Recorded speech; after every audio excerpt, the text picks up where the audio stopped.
Kyiv की दैनिक briefing में बताया गया है कि संयुक्त राज्य अमेरिका के समर्थन से राष्ट्रीय वायुसेना की तैनाती को लेकर एक संयुक्त आशय घोषणा जारी की गई है। रूस और यूक्रेन के बीच तथाकथित पाखंडी युद्ध विराम जैसे किसी चरण तक पहुंचने के बाद जब प्रस्ताव और पहला पूर्वानुमान आज इस गठबंधन के पास ठोस और सार्थक दस्तावेज होना बेहद जरूरी है।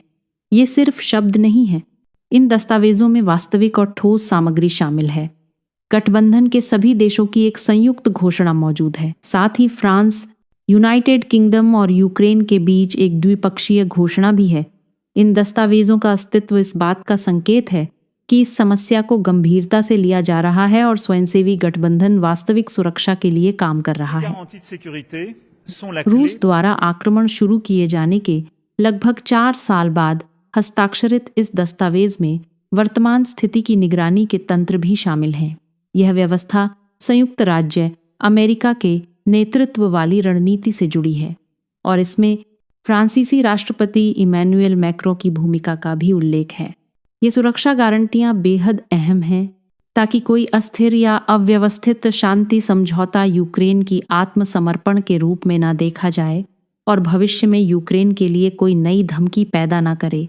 इस घोषणा में पहली बार यूक्रेन गठबंधन और संयुक्त राज्य अमेरिका के बीच एक परिचालन स्तर की समानता को मान्यता दी गई है, जिसमें मजबूत सुरक्षा गारंटियां शामिल हैं।